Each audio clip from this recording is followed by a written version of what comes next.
Yes, hello. I am Joey Bones. Today it's the WNR 574. It's WWE Clash in Paris. I'm not alone. I have pleasure to be joined by the entire WNR team. Up first by my side for every WWE and AEW show is, of course, a fantastic Jaxie Scarlett. How's it going, Jaxie?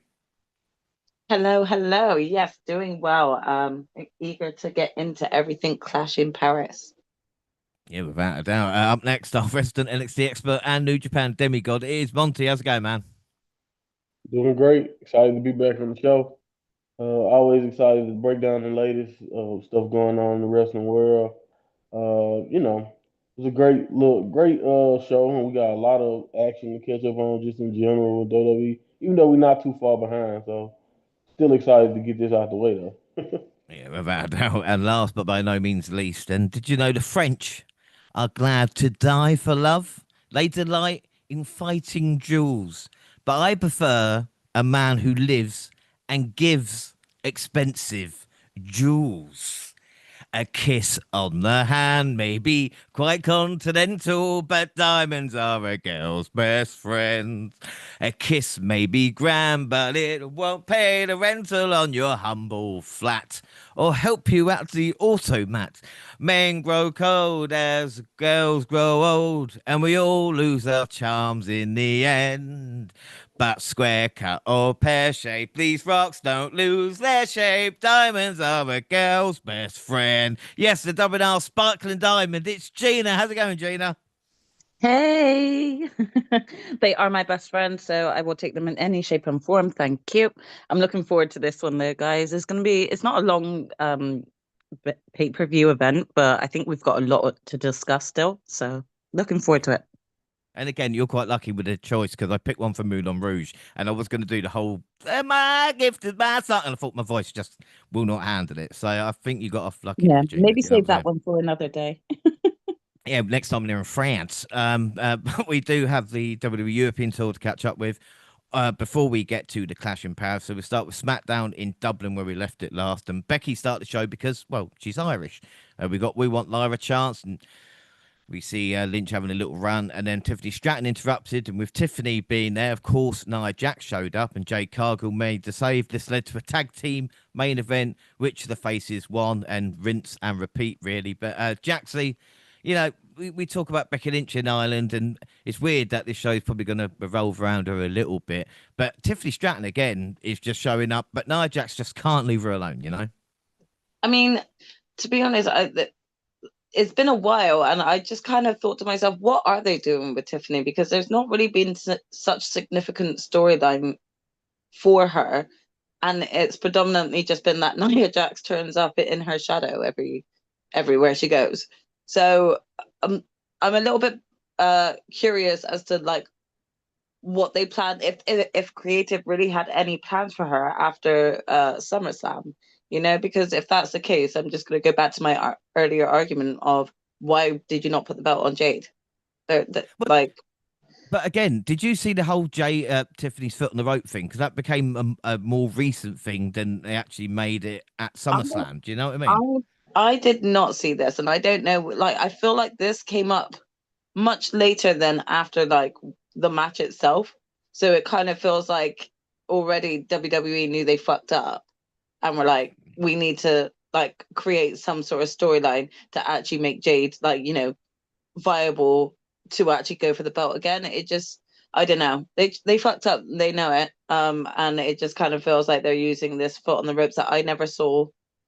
Mm. To be honest, I'm gonna have to go back and see it. Like see that ending again because I don't remember seeing foot on the ropes. So Um, I, I I'm I just swear, like I swear, I was pissed off when we were reviewing SummerSlam because I was like, she pinned her clean. So yeah. where this foot on the ropes came from, I don't know. But I bet you any money, if I look for it, WWE's scrubbed like the ending of that match to make sure there's no evidence. Good, I'm glad it's not just me. Elsewhere, Mellow Dope Miz beat Motor City Machine Guns with Miz being over with the Irish crowd. Piper Niven beat Charlotte. That's how to do it. The Street Profits defeated the MFTs. R-Truth went to the wrong Dublin, so he couldn't face Ali B. John Cena was interrupted by Logan Paul. He said Paul was using WWE as a branding opportunity, pushing a ringside table of the Prime energy drinks. Cena said Logan has had 23 matches. He's been doing it for 23 years. The fans want a match with AJ Styles. That doesn't matter though. Cena hit an AA to Logan, and the show went off the air after Paul was shown knocking out Cena backstage. Monty, and again, this is what I'm going to miss from John Cena, because he always did really give these promos where it was, basically truth in what he was saying, if you know what I mean. This was a classic Cena promo. Yeah, I mean, he's always been. I mean, if it's one, everybody probably knows that's probably always been his strongest suit is kind of his promo work and being like you said, always flirting the lines with what the fans know and what we all know to be true, and then what is like character work. And I also think this is a classic John Cena promo in terms of testing the fresher face. It reminded me similarly to like the truth he would tell Roman when Roman was a bland baby face, and then you kind of would try to see if you can get him to break and see what he holds it on in the promo. And I think the sad thing about it is that it was hard to kind of watch this promo and not hear the crowd obviously want what we all probably would prefer. But at the Mm. same time, I think even the fact that Logan is getting this just stamps that at the end of the day, as much as we would like to say that, oh yeah, this is just this is just branding, this is just celebrity stuff for him. That may be true, but I think WWE is all in because he don't get this match, in my opinion, if they aren't all in on Logan. I think they've done everything they can in their mind to show us that, but it's just like I still hear people saying part timer and saying stuff about Logan where I'm just like, at this point, I'm not saying you gotta like the guy because I don't either, and I'm not saying you should, but I'm saying, yeah, man, we're gonna have to accept the fact that he probably gonna be around for the long haul. Unfortunately, whether you like him or not. So, yeah, I think that's kind of what they try to flirt with this angle. But I do think it's just a shame that even no matter how good Logan did, I don't care if they went and they made put together the greatest match they possibly could, it wouldn't hold a candle to what I think we all would have preferred, which is just a match. I know AJ Styles is over in Paris, but just we know that their history. Just a match with AJ Styles would be perfect for this spot. But again, like you said, great promo of Cena trying to sell this though. Yeah, without a doubt. And of course, Drew McIntyre is the most loved superstar in Europe. He got an RKO for some reason. I don't know. Move on to Raw. We were in Birmingham, and Roman Reigns kicked things off. He soaked in the love from the crowd for a few minutes, actually. And of course, they were chanting and singing various things. The OTC finally spoke. He said big plans for the rest of 2025 and into next year. He said he's no longer the man he used to be, but he can be once again. He says how he has no longer has the bloodline to back him up. He took a moment to say he's proud of Jey Uso. Heyman and Bronson Reed came out to taunt Reigns. Of course, the segment went on for quite some time because the crowd was so invested. Reed also gave us a history lesson about his Samoan tribe's history, and they brawled. But Gina, it's nice to see Roman Reigns have a little bit of development, because again, as we've mentioned on here, he's not really apologised. And this is the first time he's kind of said, look, I've been my own man, but I kind of want to be there again. Yeah, definitely. I mean, it's really nice to kind of see him take this accountability in a way. And, with him still keeping up the persona of the tribal chief, he also still wants to show that the tribal chief has, like, grown from everything he's been through and can acknowledge where he may have been wrong in some ways. And he's feeling that effect just from everything that's happened over the past year. But it's still nice to see because, again, you don't really want Roman's character staying as a one-trick pony. So it's nice to see that growth happening. Yeah, well, and do you think as well with Bronson, as we talk about, it helps him? I mean, we probably know he's not going to end up winning, but again, even to be in the same sentence as Roman Reigns helps, doesn't it? Oh yeah, for sure. I think it's just helping Roman to be able to show this different side to him and not just have the same kind of character that's going. Yeah. Elsewhere, Dragon Lee beat Jaden McDonough. Kofi beat Penta. Ray Ripley beat Roxanne Perez. Oscar is pissed. EO's helping Ripley. AJ beat Finn Balor in a match that should have meant more, really. And let's not forget about Stephanie Vaquer. She is the number one contender, but she's not wrestling in Paris. Jaxie, again, we've got an announcement with what's happening with Stephanie, but this is a bit of a bummer. And again, we've got to remember it's Jimmy Uso's fault because of this, you know? Yeah, it's so frustrating because as happy as I am for Naomi, it also just like really disheartened me that, Stephanie is the one that's kind of suffering from this outcome, and the fact that they just really couldn't find anything for her to do at this point. I mean, at this moment in time, or at that moment in time, the women's division is in a little bit of a hot mess because they got so many great women, but they're doing absolutely nothing with them. So it's Mm. just frustrating at how creative at the moment seem to be just investing too much into certain storylines and not progressing others. I just hope that going forward, Stephanie will be featured in a main picture, and taken, given more time to give to the crowd, to camera time, give us a bit more Stephanie. Yeah, now in the main event, Royal Bron Breakker beat LA Knight. I do not like his chances at the Clash. Jey Uso and CM Punk both came out to help drive Rollins away with his cronies. The show ended with Jey taking out CM Punk, and the last one standing. Monty, again, this is kind of. I don't like what they're doing with LA Knight, but I did like Jey Uso not kind of being as bland with that kick to Punk at the end of it, you know?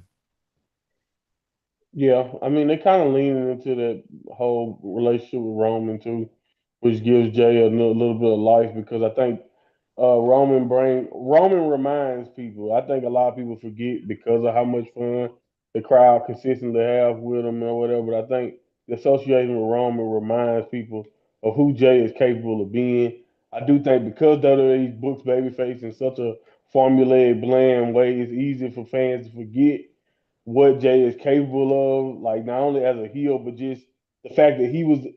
People don't look at it as they should. They kind of look at Roman with the leader and the Usos and everybody else was like his flunkies. But Bloodline is peak. If you were, as we were there every week and we watched, Jay was right there with him, and from the very beginning, he was one of the most important members in when it comes to storytelling.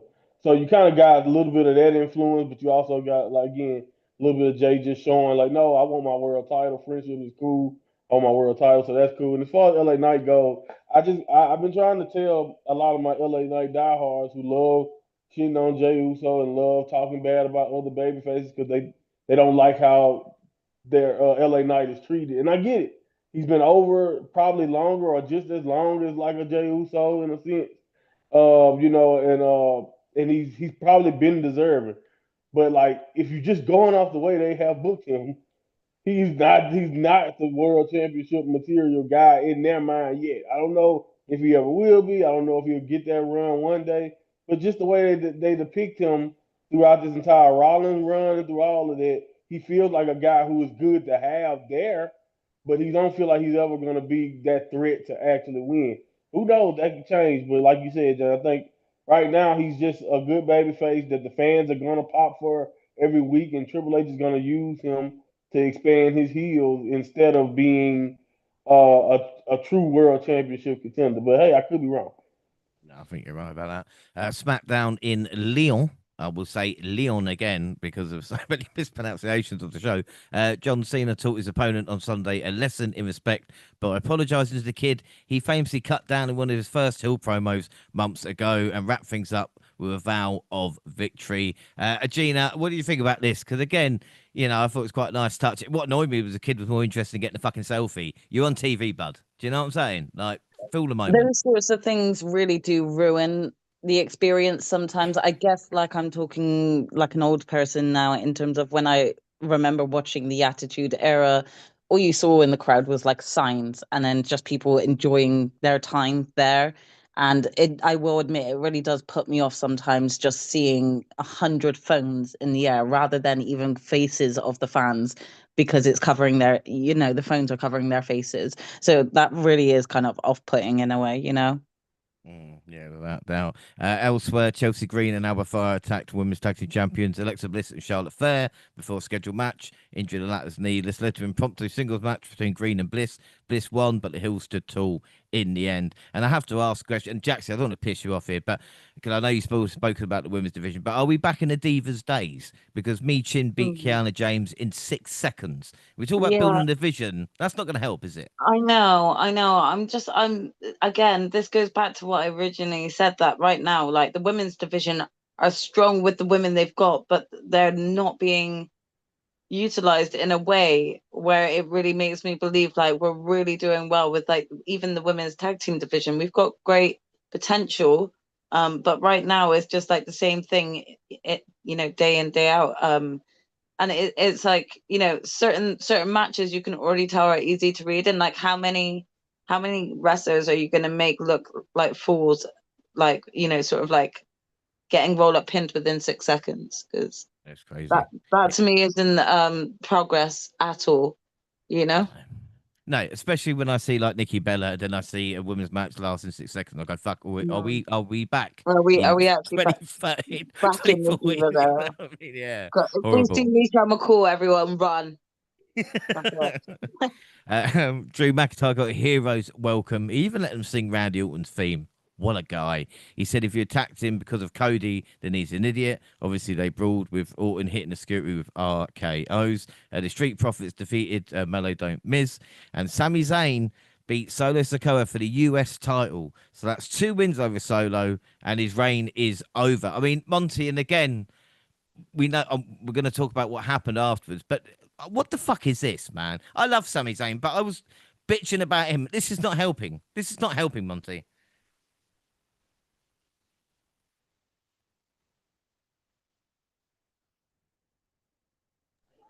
Nah, it's not helping.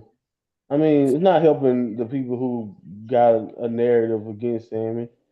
And I don't know if this justifies it, because to be honest, uh, I mean, because the crowd didn't mind at the time, so I did understand it popped the crowd, and this is not the first time. I think especially you guys should know this. Whenever they, for some reason, especially when they do TV over in the UK, they tend to do some of these shock title fishes. I'm not saying Sammy is not from the UK though. That's kind of the difference here. Usually it's somebody from the UK, and then you can justify like, oh, okay, yeah, good for Alba and Isla back when they beat Jade and them that time. You weren't really expecting it, so they tend to do these things. I tried to just kind of think about it like that when I saw it, but I do understand the frustration because again, not only do you want to build something with Solo, uh, which I think they have had a chance to do here with a nice run. But again, I don't know. I don't necessarily think it's gonna be a long United States Championship run for Sammy. Even though I didn't know he hadn't done it. Like to me, what this showed me was like, damn, Vince McMahon wasted Sami Zayn for a long time. I didn't know he hadn't did this yet. That's really what it showed me because I was like, you mean tell me the only thing Sammy has had is the Intercontinental Tag Team title on the main roster all this time? As great as I look at him, so I get it I can understand both perspectives. I do think they're not helping the way I thought that we would all see Sammy turn, see Sammy be a babyface, and I do think after what happened with Cross, you don't. I think you really don't want him to end up having to do it as a heel. If he do win the championship, then he has to be a heel to do it just because of their booking decision. Because that's really all it is. Like Sammy hasn't changed. Nothing about him has changed. Just the situation he's been put in has been the same, and this slow burning storytelling that Triple H loves to do with every angle, which we've seen. We've been talking. You talk about Tiffany, you talk about Seth Rollins, you talk about the Seth and Punk story. How long has this been going on, and all this type of stuff, like or any narrative almost with Triple H for the most part is taking forever to get where we have to go. And along the way, Sammy has taken a lot of lumps just trying to just being Sammy. I don't think Sammy has done anything. That's the reason why I am harping hard on the fact that the booze and all the stuff that he's getting is really unwarranted. But I understand a lot of they're not even really booing Sammy. It's like we're booing Triple H because they feel like Triple H is, like you said, he's Triple H's guy, and maybe Triple H will hear us if we treat Sammy like this, so you understand that this is not how we want this done. So I get it, but I also think people pick and choose. Same thing with WWE. They pick and choose when the fans matter in a sense, and I think that's kind of what we got here going on here. And I don't know, but I wouldn't be surprised if Solo gets this back, or if it's not Solo. Like I just don't see Sammy keeping this that long because I don't really understand the long term purpose of having Sammy in this spot. So but again, I like the match though. I thought they did well, but yeah, man, the people liked it at the time, so I was like, okay. But then when I thought about it more, I was like, yeah, I understand. Some people are really not gonna hate. You get really not gonna like Sammy being champion. Well, especially the way WWE's booked, and you go, well, they're going to take the US title, and then we got Dom versus AJ on Raw as well for the Intercontinental Championship, and it's just like, I don't know, maybe we will get a title change, who knows? We got Clash in Paris first, August 31st, and we got Mark Cole, Wade Barrett, and Big E in the ring with a table. And they did mention saying it was a new article in the New York Times, which looks at the most impactful play-by-play sports TV voices in the 21st century. They mentioned Michael Cole. I don't know why it gets at me so much, but they didn't mention Jim Ross. He is on the list as well. But it's funny because then I looked up the article for, what did they write? And it was just Michael Cole and Jim Ross said, yes, pro wrestling is not a sport. It's a scripted athletic entertainment, but they fall under the play-by-play broadcaster, and they've done it and heard the wrestling calls since 2000 between WWE, WCW, New Japan, and AEW. And it's funny that because Michael Cole has only worked for WWE, but hey, who knows? Anyway, other than that rant, what happened in the 2 hour kickoff, you ask me? Nothing much. All the usual backstage crew. Punk interviewed. He got receipt for Jay, and Jay Uso was annoyed there's no Waffle House in Paris. Triple H said the crowds are great. He says there's going to be 30,000 plus people tonight. Good for him. And he thinks UK is in Europe, I think. But anyway, we had the accordion to play. And what I want to know, I mean, where the beret wearing stripy top guy, the onions round the neck and the ride the bike. I mean, Gene, if you're going to do the kind of stereotype, you go all in. Do you know what I mean? Like the baguettes and everything like that as well, wouldn't you? You would think that they would just, fully go all in for it because they're rarely in Paris and France. You would think that they would just do everything to the maximum. Bit Exactly. disappointing. I know. Hello, welcome to the Clash. They nothing like that at all. But Profits and Beef have been interviewed. Sheamus was interviewed as well. We got sit down with LA Knight. We got Pete Robertsburg walked about. We love Biggie chanted, and the screen went black with only voices heard, which were screaming in my head. So that was the kickoff. Really not worth it. On to the main show.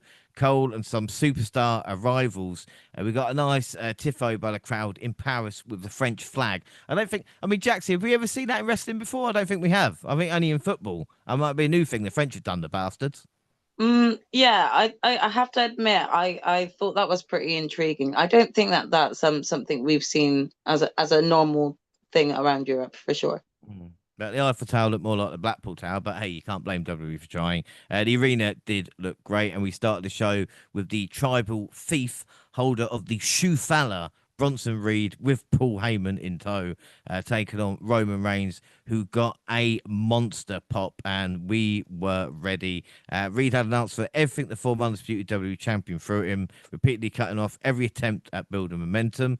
Reigns attempted a spear, and Reed caught him mid-move and delivered a set-up powerbomb for two in a memorable mid-match spot. Left to the last gasp effort, Reigns delivered a smoking drop from the middle rope and followed up with a spear to pick up a grueling victory. After the match, Reigns gained a measure of revenge by using the guillotine to choke out Paul Heyman, and the OTC retrieved the sneakers Reed had stolen from him and was bits of signing them when Bron Breakker came from nowhere and speared him through the announce table. He added another, this time sprinting straight up the entrance ramp and drilling Reigns to the floor. Reed added the tsunamis. I laugh at this because it was a little bit of overkill, but still, Reigns was on the backboard, still got hit with tsunamis. Joso attempted to make the save, but couldn't get there. Monty, start us off then. My God, talk about overbooked much. But what did you think of this opener? Yeah, but when you got guys like Roman and that they gonna do their best to protect constantly, and then I guess in a sense Bronson too. But yeah, when you got these guys you want to protect, WWE seems to only know a few ways to protect your body, which is kind of the overbook things. But this was good, man. I saw some people who didn't necessarily think this was that fine, and I was like, I don't know what they was watching. I thought Brunson did well, and I thought Roman got a pretty good match out of him. And I think this in my opinion, the actual wrestling of the match should only improve Brunson's stock going forward. In my to be not only being there with a guy like Roman, but to just go out there and give an entertaining performance. Even though I honestly think they could have they could have win an extra gear, but I think for Roman at this stage of his career to be in there with a guy like Brunson, I thought he did a really good job of putting him over while still being, this babyface tribal chief, because it's still, you got to kind of get used to that after a good 3, 4 years of Roman fighting the way he did. So it was a little bit of a adjustment, I think, but they did a good job. They got a really good match out of each other. I think the finish was cool. My only thing is about it, and I didn't mind them getting his hand on Paul. That was inevitable, or that had to happen at some point. But I just didn't the whole thing. I understand that you got to find a billion ways to because he just came back. It's always funny to me with how fast we already writing him off TV. So we know how it goes. But yeah, man, I just did too much care for that. I just wish he could have just did the little shoot thing and we move on. Maybe Bronson can take him out backstage later in the show or something or whatever, and it would you could have did it a little bit more creatively, in my opinion. But because to me, this is kind of a different version of what we've seen them do to Roman 3, 4 times at this point. So it was fine though, and I get it. Like we know where we're heading next, as far as like Roman and Bronson at some point meeting down the line. We get it that's where we're going, but I thought the match itself was really good, so I'll leave it at that. But the whole beat down on Roman at the end, I don't know if I needed that, but I at this point they I don't know. Maybe they run out of ideas on how we can get Roman off TV.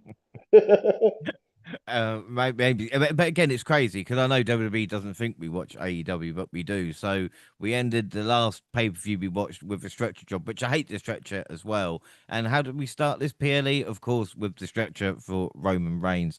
But I mean, Gina, like Monty said, there's only so much you can do. I thought Bronson was really good, and again, Roman's got that new spot now. He can't main event, so he's just going to open the show.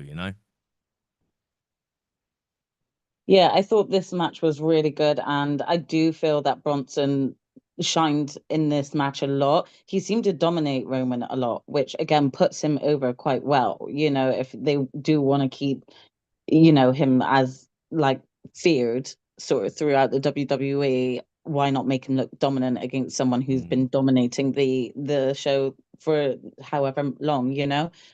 So I thought it was just a great match. I do feel like the opening spot is a good spot for Roman because everyone's just itching to see him anyway, and at least he gets to chill for the rest of the night. So I'm not Yeah. mad at him being the first on the match card because it didn't really feel like, a 0 hour or a pre-show sort of thing. It was just gone straight into it, and it's that big that it starts off with Roman. So I thought it Yeah. worked well. Yeah, about that. And Jaxie, again, we pretty much mentioned everything. But the thing that surprised me is this took up to over 50 minutes. So basically, first hour of a PLE dedicated to this. I know the match took up certain point, but Mm. it was the kind of beat down and everything after. But I just was like, fucking hell, this is going on a little bit. Yeah, do you know what? I do think it was everything to do with after the match that also helped lengthen it out a little bit and kind of ended up making it feel like an episode of Raw or SmackDown rather than just what it is, which is a PLE. And I have to agree with Monty. Could they not have just like Roman let like pick up that win, sort of walk off and lick your wounds, and then like we just have a backstage segment where Roman's taken out after? Because I do feel like that took a bit of shine away from it, but also at the same time, watching it, I went, this is to write him off, because he's already been announced in, a movie alongside Cody, who's also off. So it's again, it's all about predictability lately when it comes to certain creative storylines, and creative could do better, really. Yeah, no, I completely agree with you. So out of 5, then start us off, Monty. What would you give it? Yeah, good a 4. Give it a 4. Gina Yeah, I'll give it a 4. and Jaxie. Same. Yep, I'm going to give it 4 as well. And the predictions, the WNR Prediction League 2025 after Forbidden Door. Oh, thank God we're not doing AEW today. It's the bonus league first. Monty is on 17, James and Jaxie tied on 14, Gina on 11, AEW Monty on 4, Gina on 2, Jaxie on 1, James on WWE Monty on 7, Jaxie Gina on 5, and I am on 3. We all went Roman, so all on 1 to start off. Isn't that nice? Adam Pearce ejected the bronze with a threat of suspension. Of course, that might affect the main event later tonight. It then got the WWE Tag Team Championship, the Street Profits versus the Wyatt Six. Neither team gained a sustained advantage, with each trading control of the bout at different points. Late in the contest, Loomis took out Dawkins at ringside, only for Ford to wipe him and Gacy out with his trademark senton. As Ford built momentum, Nikki Cross trapped his foot, allowing Uncle Howdy to deliver a sister Abigail on the arena floor. The incapacitated Prophet fell to the plague as the champions retained. Gina, what were your thoughts on this? Yeah, no, I thought I thought it was a good match, but like I also found it funny that like, the Street Profits literally had like a really hard hitting match like a few days before to get this chance at this match. And the Wyatts, like, when was the last time they actually had a match? Because I think even Wade said that the Wyatts haven't even had a match in a few weeks or something like that. So it was just like, okay, well, yeah. Uh, so you already kind of had a feeling that they were going to go into the Street Profits were going to go into this with, not that much of an advantage, basically, is what I'm trying to get to. So I do think it's difficult. Where do the Street Profits go from here? That's Yeah, that's that's true. what I keep thinking. So unless they're gonna do, the standard move where they split the team up, I don't know how well that is gonna work for either of them to go solo at this point. But like I also don't see where they go from here in terms of the tag division.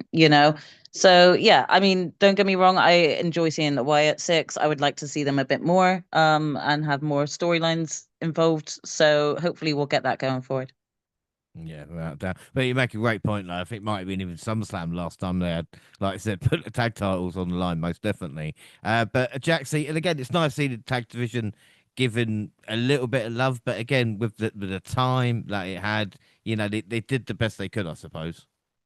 They did, and I wouldn't say it was like an awful match at all. But it did leave me with questions as to what do the Street Profits do now. Also, I just think like, I'm a gamer, so I'm not trying to actually badmouth this, but you put you put the Street Profits in like Borderlands gear, which probably is more well suited. Like the characters they portrayed in Borderlands would be more those that you would expect of like the Wyatt Six. Like Street Profits have like have this cool suave thing that they have about them. It just kind of felt a little bit odd that they were coming out dressed like the Borderlands characters. I don't really feel like it did anything necess- necessarily, to elevate anything. Hmm. So that was a bit confusing to me as well because I just felt like they were on the wrong wrestlers, like the characters themselves. But yeah, I do worry about like the tag division in the sense of we're seeing a pattern here with certain championships really not being featured on anything other than a PLE with no build up, and like the champions really just aren't being shown enough. We could say that about like Julia, we could say that about even just like the Wyatt Six at the moment. And I know that their whole sort of like bravado is, sort of silence speaks louder than words, but Uncle Howdy can cut a good promo. So I don't think that they couldn't like utilize them in a much better way. So hopefully going forward they might continue to just like put effort into the tag division and building something again. Because again, to be honest, the TLC was a great way to showcase like your tag teams. But I kind of don't know what happens here for Street Profits at this point. Yeah, no, I think you're right. Monty, like to talk about, This match, of course, was sponsored, as Jaxie mentioned, with the Borderlands, and the tower with the fireflies look cool. But there's an issue when the kind of entrance is more entertaining than the match itself. Yeah, I mean, again, I don't know. Uh, I think again, I want tag matches on the card, so I try my best not to beat on them too bad for at least giving us one. But you definitely want them to have more time and just more care done with if we're gonna do the angle in the story mode. I mean, in the story, we need a better story, in my opinion, if we're gonna do this too. But WWE is not really known for putting too much angle into their tag team division, so you kind of got to deal with that. But I do think with the Y6, they have an opportunity to tell more interesting stories with narratives if they choose to. So I mean, they're trying. I think I can see the makings of something, but I don't know if like the Street Profits have enough legs left in their team right now to even really get where we're trying to go without us just getting the predictable breakup. And I don't know. I mean, I'm not mad at it. I think Montez. I think that it'll be late. I think a lot of people been calling for Montez and Angelo to break up for a while now. So I think the thing that got me not confident about their future would be the fact that it's just so late. I just feel like Montez had steams multiple times now, and they missed out on it. And now he will really be starting from scratch. And we have a mid cards and people who are already lost in the shuffle. So it's hard to really gauge where him or Angelo could end up, even though I see potential for both of them, in my opinion, to be successful. And I don't know. The sponsorship is what it is. I do think the Wires definitely fits the Borderlands the universe more, but maybe Dexter and them didn't know shit about it, so they was like, yeah, whatever. Let's give it to the Street Profits because at least they know they play Borderlands or something. Who knows? But either way it goes, I thought this was okay. It could have been a much better match with more time and like I said, more story. But based on what we've been getting, I can't be too opposed to it. And it's just a shame. I feel like the Street Profits could have been a way more successful team, and if they weren't going to be a way more successful team or used and featured more with all these stop and starts over the years, then we could have stopped this a long time ago, and they both would probably be in at least better positions as two different characters by now, at least in my mind. But we'll see. Maybe it's finally time, to do something with them and act on it. But I'm not gonna act like I'm too confident. Yeah, without a doubt. So scores out of 5 then. Gina, what would you give this? 3.5. 3.5. Jaxie? I mean, I'll give it a 3 3/4. Monty? 3.5. I'm going to give it 3 3/4. Predictions. We all went to white, so we're all on 2. And we got the Women's Intercontinental Championship next. Nikki Bella versus Becky Lynch. Lynch gained control early and set the pace of the match against Bella, who might have had some ring rust, to say the least. The babyface fought her way back into the match, though, and slammed the man's face into the announce table. Back in the ring, she botched a springboard kick, mistiming it, and missing by a mile as a result. But the counters and reversals ensued before Bella delivered a Bella Buster on Lynch and onto the ring steps. That was not enough to keep the champion down low, and she recovered, caught Bella with a Lynch pin, and scored the win. Jaxie, all the bad memories just come back to me watching this matchup. Oh, like this one's really hard because I really don't want to come across as like always complaining or anything like that. But I think you called it well to say like ring rust. I can't tell if it was like a mixture of ring rust and sort of like maybe a bit of no selling that was going on. But like this certainly was what I would call like one of the more cringier matches to watch. Um, like just in certain moments, I wanted like this to, just showcase Nikki Bella really well and stuff like that. And I don't think that everything is completely her fault when like you're not working in tandem with your partner. It just doesn't always add up, but there were just some real embarrassing moments for me, and I was just I felt very sad for the match, you know. I No. try to be nice about it. I also just think that I don't know if this is just Becky playing her character a little too well or something, but like she needs to do a little bit better with like the work she does in the ring. Like I think sometimes she does come across a little bit sloppy, and that in turn ends up making the other wrestler that her opponent like look worse. So I think she could do it with a bit more like show of sportsmanship, or like, you know, some sort of like camaraderie to your partner in the ring there, you know. But yeah, that's just me.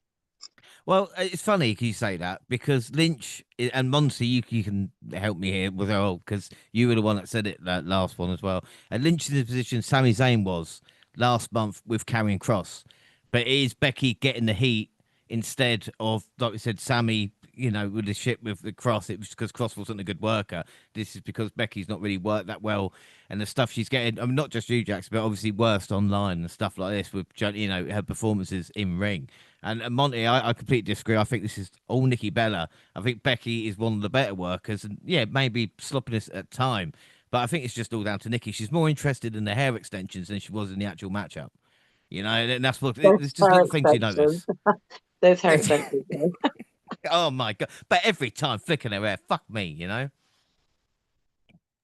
What are your Well, thoughts, Monty? James, I'm not gonna talk to you about this. You have the same distaste that Jackson has for Charlotte about anything Bella involved. So I don't.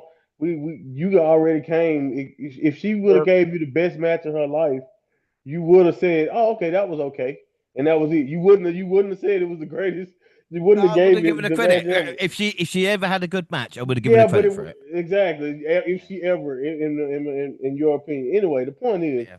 again, I'm not gonna sit around and try to defend anything when it comes to whether it was good or bad. I just think Nikki can't be bad. It's just unfortunate for her that she cannot have a bad match. She can't have an off moment.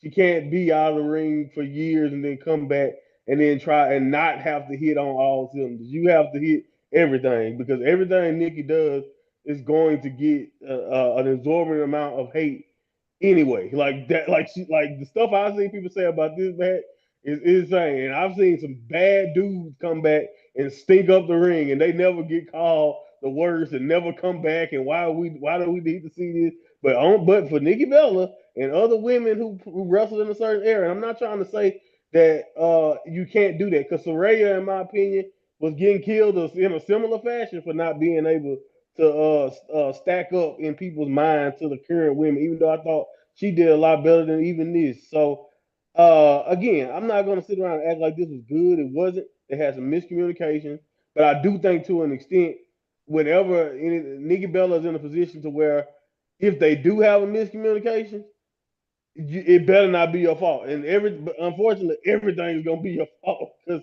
you ain't never Becky. You don't have an excuse when it comes to like who you used to work with. And I'm thinking like at the end of the day, I thought this was not as bad as I've seen people say it is, but it was definitely bad, and it wasn't up to the standard. But to be honest, I wasn't excited about this anyway because as much as it was like a battle of errors type of deal, it wasn't enough here for me to be like, oh, the only way this is going to be positive is if you put Nikki out there and she shined. And like I said, even Nikki at her best was not on the level of a Becky Lynch in her average performance. And you want to bring up Cross? All right, I think Cross is boring. I didn't say he couldn't wrestle. I said he was boring.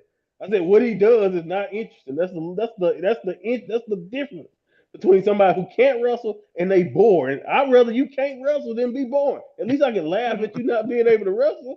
Like, what do you mean? But We anyway, know she can't wrestle. It's awful. She's the Goldberg of the Divas division. But Like, Goldberg got a retirement match. Goldberg got all of this. Goldberg and gets this should that. be her Men retirement gets match. this. She should move on Men, and go. Do you know what? Let's go back to Total Bellas or whatever the fuck she wants to do.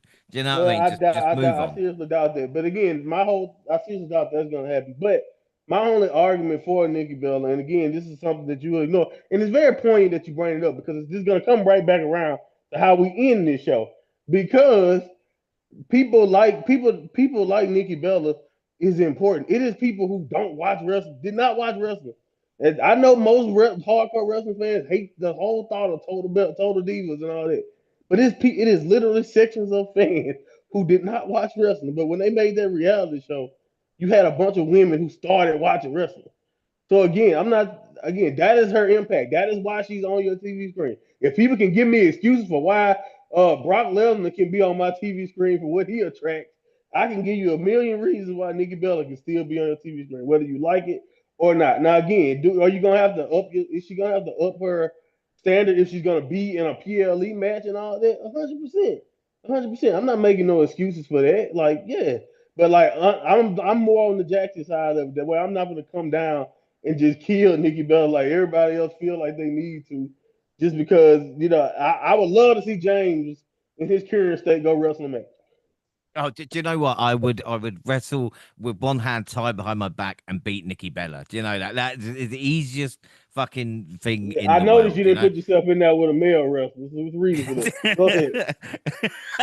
Anyway, but if Becky, and again, this is the other thing with Becky, well, having more time. If you have more time with the women's division, mid-card titles, and so be it. Lynch, as we talk about, brings people in there. She is a star in her own right. And the other thing that annoyed me as well, Gina, and I'll speak to you about this, was people saying that this match would have been Stephanie versus Naomi instead, because obviously you can only have one women's match at a PLE. You can't have more than that, so it has to take the spot, and that's why this match got shit on as well.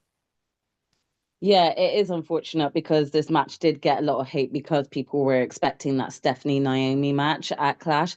And I am just curious as to why they didn't feel able to have two women's matches on this match card.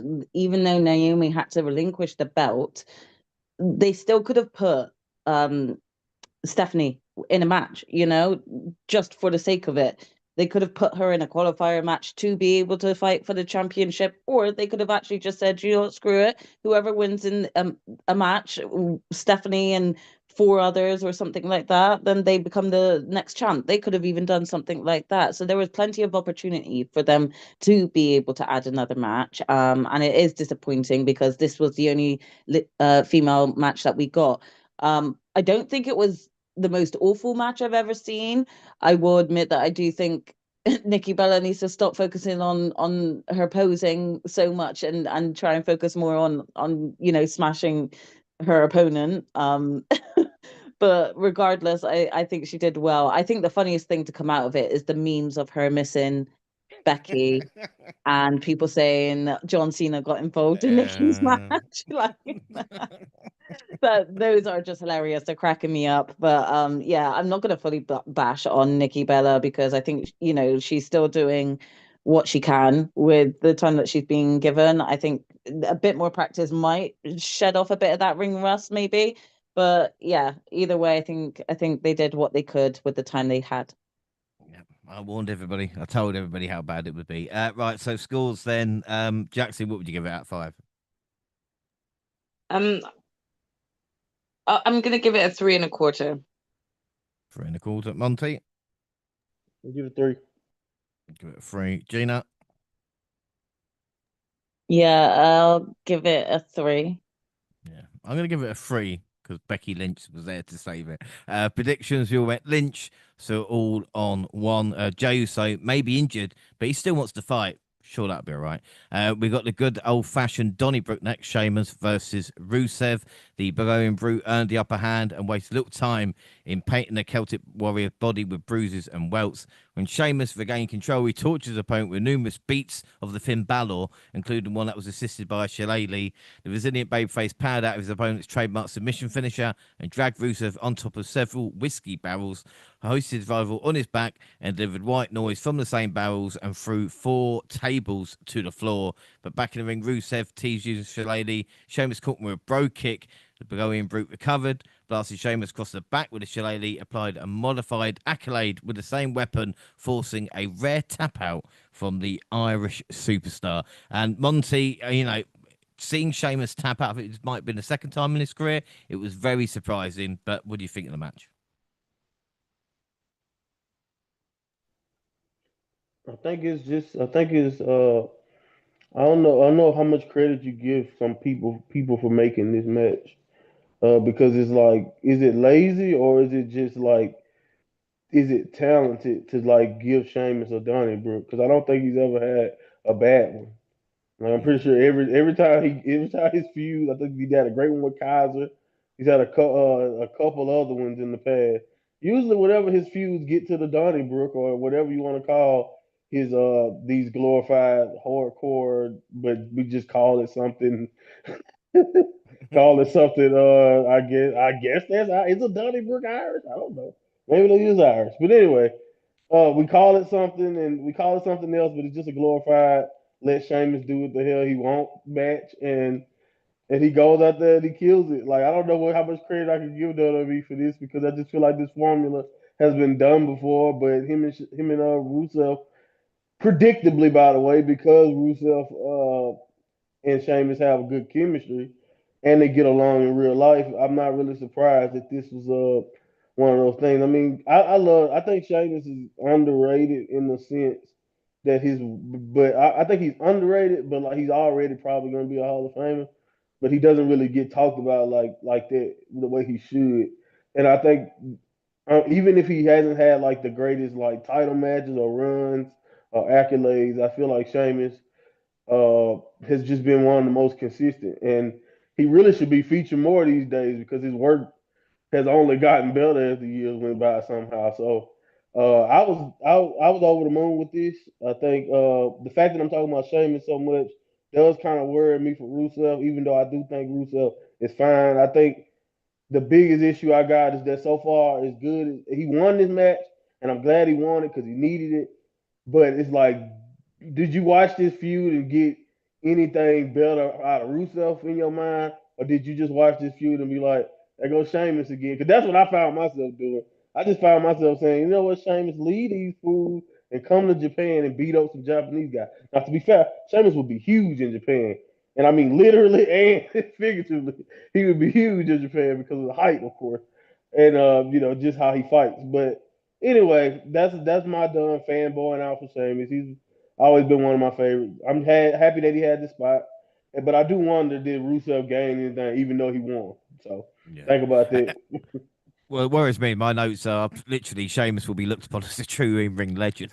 Like See, they said he see, always delivered, but he did. I mean, again, I can't really. I mean, Gina, like Sheamus did everything he could to put Rusev over. Do you know what I mean? Like he couldn't have done anything else, could he? Not really, no. I think this match kind of did what it needed to do in a way. Like it is what it is, we knew it was going to be a banger match between them, and it was. But again, I think that's just, it. They had this match because it was a good hype match to have on a pay-per-view event. But I am a little bit like Monty. Like, even though I I'm glad that Rusev got the win in some way. I'm also like, kind of, what did it do for him and Sheamus? So Mm. yeah, it's trying to think about what they both do from here. What did this match do for them to move on to their next step? You know, so I don't know. Hopefully, creatives have got a plan in mind for both of these guys, but I just don't feel very confident. Yeah, Donnybrook too. This time it's even more personal. No, but again, it's interesting to see with this. And Jaxie, as we mentioned with Rusev, people might not care too much about him, but he can build on this, as Gina said. Whatever happens Mm. next now, he needs to kind of build that momentum. And when the fans seem need to be kind of scared rather than just like apathetic.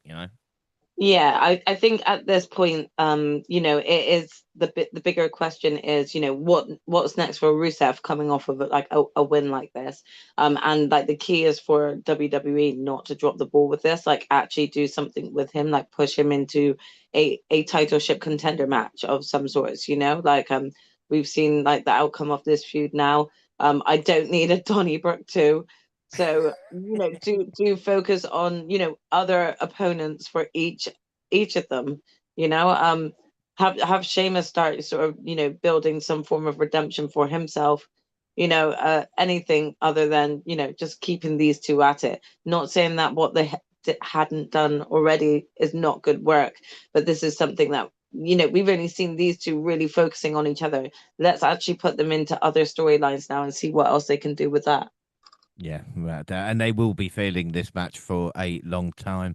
The crowd was good, and my last thing is, why didn't anybody put adverts on the barrels? Come on, guys, you're missing a trick there. Anyway, out of fives, Monty, what would you give it?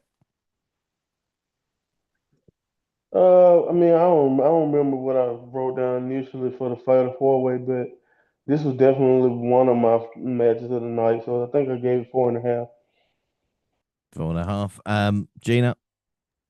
Yeah, I'll still give it a high score of 4.5. I still think it was a great match, and if there's like a match to go and watch, I would say this is one of them. Yeah, without doubt. Jaxie. Yeah, agree. 4.5. I'm going to give it 4 3/4. Predictions, we all went Rusev, so we're all on 4. And up next, Logan Paul versus John Cena. And Logan beat Cena down, cut him off at every turn, and looked to be en route to a shocking victory. But the Unseen 17 fought back through and set up for his 5 moves of doom, only for Paul to wiggle free and deliver the zigzag for a 2 count. The YouTuber attempted a buckshot lariat, but Cena caught him and delivered a flatliner a la the great Chris Canyon for 2. Or was it the end of days for Baron Corbin? Or maybe even a modified Sister Abigail for Bray Wyatt, eh? Anyway, Cena added an Angel's Wings, a move obviously synonymous with Christopher Daniels, and the move busted Paul's nose, but not his will, as the social media star answered with Cena's own trademark moveset, only for the babyface to catch him with an attitude adjustment for just a 2. Logan tried to hit a Cesaro uppercut, but did deliver 2 frog splashes to no avail, and Cena broke out of Styles Clash, obviously an ode to AJ Styles. Paul tried for a late match crossbody block, but Cena rolled through and delivered an attitude adjustment. He tried for a second, but Paul wriggled free, hit him with the hard right hand, but Cena bounced off the ropes, delivered another his finisher, and scored the win. Gina, what were your thoughts on this? Okay, this is going to sound really rare from me, but I think this is probably like one of John Cena's better matches this year. And I don't want to give that high praise to Logan Paul, but I will admit that I was thoroughly entertained with how well they both worked with each other. I think they both delivered quite a hard hitting match. They had the time to be able to do what they could with that match, and I think that they used that time well. Um, yeah, I don't really want to like inflate Logan Paul's head too much, but yeah, I will say I think it was a good match, especially for John Cena.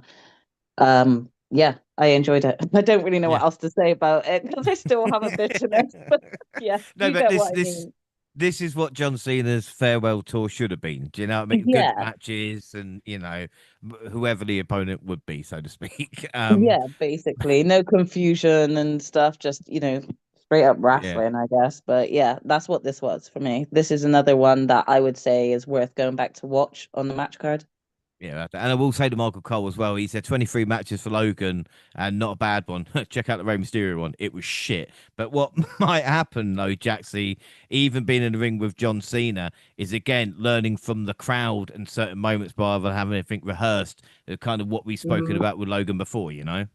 Yeah, I think that my sister brought up great points.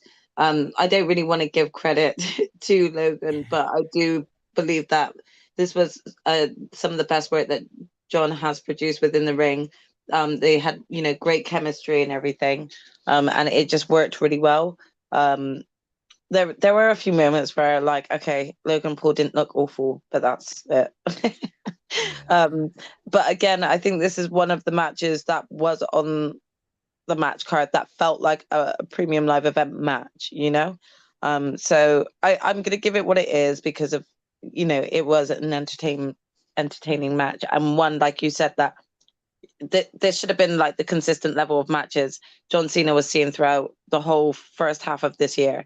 But we're just getting it now, so let's see how well how well the matches continue, I suppose.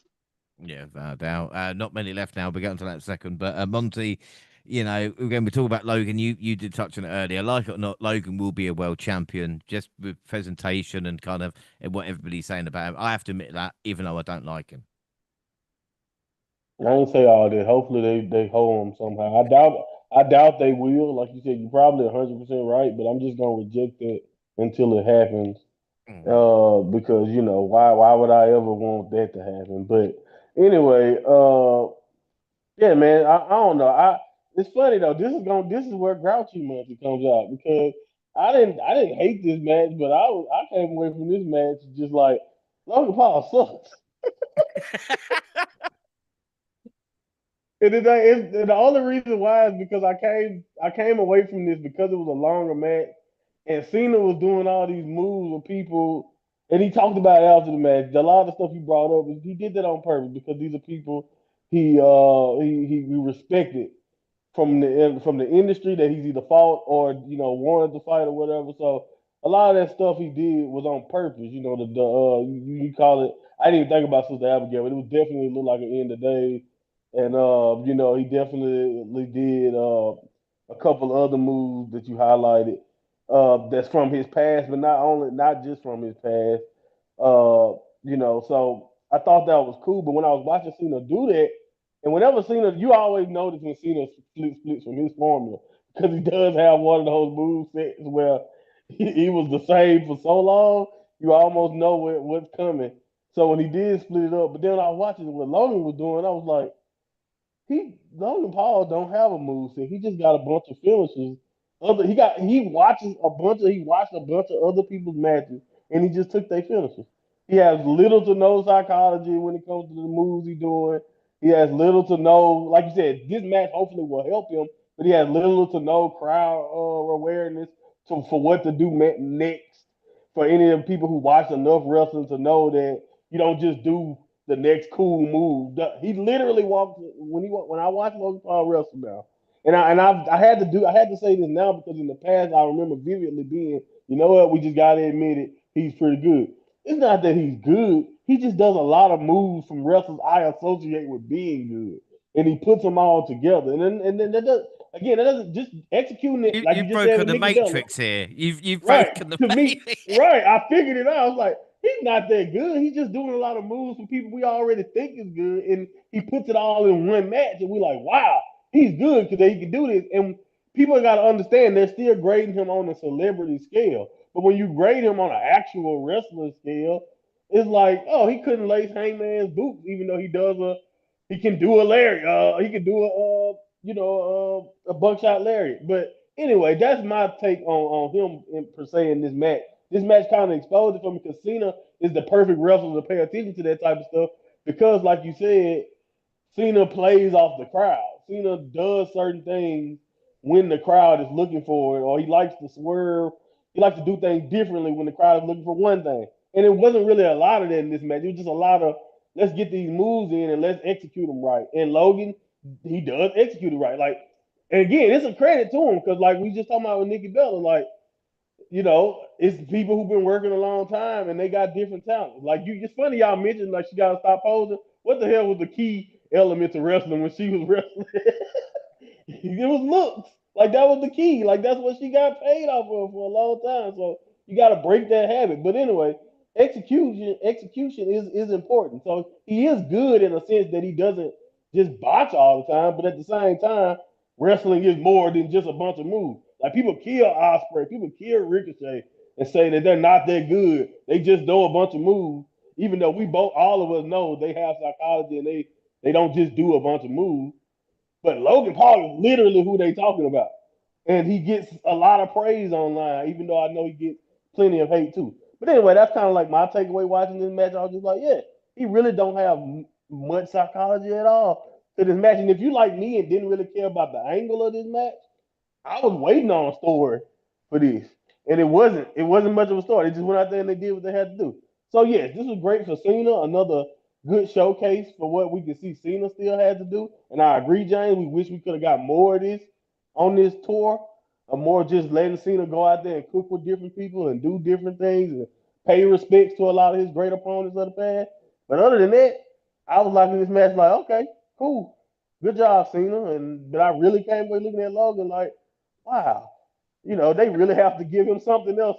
They really got to give him something to me, or like let me latch on to something for him because other than that, he's just doing a bunch of moves I've seen before. Yeah, that's an excellent point. I mean, it should have been Drew McIntyre here, but like I said, I think Logan did well with Cena. Mm. But again, it's annoying, and it's a bit like Tanahashi this year as well, in a little bit where Cena, I think Saints clicked since SummerSlam, and he's getting back to that level, It but was we're time of running out of G1. time. Yeah, It was it's time of like, G1. Like he watched Tanahashi try to kill yeah. himself in the G1, and he was like, you know what? No, I'm just playing. But yeah, no, Uh, you're 100% right. We're running out of time, so it's a damn shame. Yeah, it's a shame we can't extend it to WrestleMania. But again, I just wanted to mention about John Cena. This was his last appearance in Europe. What did surprise me, he's only had 19 matches in Europe. But then again, if it was kind of a tour every year or so, if he was a part of it, it was his first in France as well, But what a ride. We've still got no WrestleMania in London, so you did lie about that, John. But apart from that, let's just make the most of this.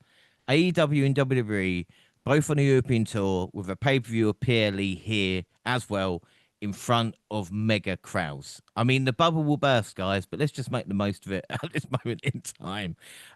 So out of 5 for that, then, Gina, what would you give it? Yeah, I'll give this a 4.5 because it was a decent match. 4.5. Jaxie? Um, I'm I'm gonna I'm gonna go a 3 3/4. Monty? We give it 4. 4. I'm going to give it 4.5. That's it's still a really good match for me. Predictions all went Cena, so all on 5. And Seth said he's all on his own now. So let's find out if he can keep hold of that world heavyweight title. In the main event, it's Seth Rollins defending versus LA Knight, Jey Uso, and Punk, and he did feel the ramifications of the odds early. He was beaten down by all 3 opponents. However, super kick from Uso to Punk, then tonight prevented the 3 challengers from putting the visionary away, allowing him to stay in the fight. Rollins took control, focusing on one opponent at a time. Even when Knight managed to set up the blunt force trauma, Uso rocked him with another super kick to cut off his momentum. The action broke down from there, with Knight sending Punk crashing into a table. Megastar delivered the BFT, and Uso braked up the pin to keep the match alive. Moments later, Knight laid out Rollins on the French commentary table, but crashed and burned when he attempted a top rope elbow drop. Back in the ring, Punk delivered a go to sleep, only for the champion to deliver a stomp for another near fall. When the Hill set up a stomp where Punk's head was trapped inside the chair, the challenger moved, delivered a go to sleep. He then took too long, Punk, like you did at SummerSlam. Too long to set up the second as Becky Lynch came and delivered a low blow. Rollins recovered, delivered a stomp on the chair, and got the win. Jaxie, what were your thoughts on the main event? Uh, um, I think match itself was good. It showcased all of the wrestlers quite well. It was quite nice to actually see Jay in this sort of setting it over someone like his cousin, like Roman Reigns. Like I think that there was a lot of love for each of the different wrestlers that came from the crowd, which was really nice to see. There was always a lot going on as well. So you kind of like if you blinked, you'd be like, wait, where's Jay? Or wait, where's LA Knight? Like they were always taking out one person and they were just down for a while and then would just pop up out of nowhere, which made for some great moments. Um, Obviously, we'll go into talking about why these decisions were made. I think in the moment at the time, I just felt that that was just a real cop out way to end the match. Um, I don't know. I'm not trying to say that what they're not producing, like, Becky and Seth, isn't entertaining to some extent, but I kind of feel like I've got a fatigue from both of them. So this for me felt like a very sort of like lackluster ending for a PLE in Paris. Um, yeah, I don't know. I kind of was just shaking my head, that sort of thing to be like, okay, we should have known that, Seth had another thing up his sleeve. So yeah, it was Becky. I've got no problem with Becky getting involved in the main story and Raw. Like we said, give the women's division bit more like Monty. No, What but I I found. think that Go on. spot could have potentially gone to, another wrestler that, has been scorned by Punk, or just like another, or they could have even given us, another return if there's like, any male wrestlers that are due to return, or just sat waiting for their moment. They could have just yeah, I don't know, gotten a bit more creative, so to speak. I guess. So Yeah. that's my take on it, though. It's not bad. It's not bad because I think of what we've gotten out of it, and we'll discuss that further in a minute. So the end game product like makes it the payoff worth it. But I'm just saying, I feel like I wondered whether or not that spot could have gone to someone else. Well, that's interesting. But what I found interesting as well, and I don't know about you, Monty, as soon as Becky got involved, people going, "What is it? The Seth Riders now? Is it? Is that what we're gonna do?" Wow, I didn't think about that. that's that's pretty funny, actually. I'm sorry. Yeah, no. I don't know. I'm actually very much agreeing with everything that was said there. I mean, I didn't really care for the finish in that regard. Maybe I got PTSD from the last time Becky and Seth on TV and had to acknowledge their relationship together. Maybe that's what it is because I just didn't care. But I mean, they just could have did it better. Let me just say it. Let's say it that way. In my opinion, for me, they could have executed all this better. I mean, once you kick the Bronsons out, if it was pretty predictable. All right, if we let's make a big deal. He's all alone. Okay, so Seth won't be all alone. So it's all about who is it, and so for it to be Becky, but it was kind of a cool swerve because it's like I guess the answer was right in front of you the whole time, and they are both being annoying heels. But the Bronsons already feel like self security guards instead of faction members. Like that's my biggest problem with this entire faction altogether right now. Is that other than his relationship with Paul, which in my opinion is not really a relationship, Paul just still being a wise man, but we gotta act like he's something else. And then you got Braun, who's obviously gonna take over probably sooner than later, and he probably needs to. At least that'll be something different. And then you got Bronson Reed, like they just self security guards. Other than that, they don't really have anything unique going on. So at least with Becky there, I do think that you have have a chance. Not, but it was unique until you said self riders because I didn't even think about that. That just ruined that for me too. So it's like, oh well, now it's not even that unique. It's just weird now. I mean, it's fine. I don't have a problem with it. I just hopefully they get more creative with what they're doing. I think my biggest issue is just that the problem hasn't been self or needing another member to me. They just been doing the same shit every week. And now when you throw Becky in there, I feel like up to this point, it's like, oh, okay, here go another vessel to keep doing the same shit. Like Becky's been on top. What's gonna change? So it's like that's all. That was my biggest issue with it. It's just like, okay, it's fine. Like I knew it was gonna happen that way. Like something was gonna happen because Self is the type of heel right now currently to where he needs help constantly. And I'm not saying Roman didn't, but they didn't present Roman like he needed help. Roman always ended up needing help, but Roman didn't feel like he needed help for some reason, even though he had all the help. So I don't know. I don't know why Self feels so neat, so different so far. Maybe it's because he has a cowardly angle that Roman didn't have to him all the time. But yeah, man. Again, I don't mind it. I thought the match was all good. I thought it was going pretty well. But for me, I just felt I'm agreeing. Like to me, it felt like a deflating ending to a show. And I'm like, maybe that's the way I'm supposed to feel because these are bad guys here. But yeah, and then it was also another situation of Punk just being like Punk. Come on now, at this point you have to be more, you have to have more sense than that to know that this was just he by himself. I got him. Like no, it never goes that way. So I wish again, I wish they could have executed this a little bit differently, maybe. But I can't really think of how if this is the end goal. But like you said, a week later and seeing as where we are now, I kind of can. Okay, all right, cool. But at the time watching this, it was just like, man, this is okay. This is okay, but this does not this is what you don't want. And like I always say, PLEs and pay-per-views, you don't want people watching your main event and then being like, all right, well, I don't think I care to watch Raw now, or I don't care to watch Dynamite now, or I'm not looking forward into going into the next show watching this ending. And I don't think that's what you want when you give us a reveal of a new member of your top heel faction. Yeah, I think that's true.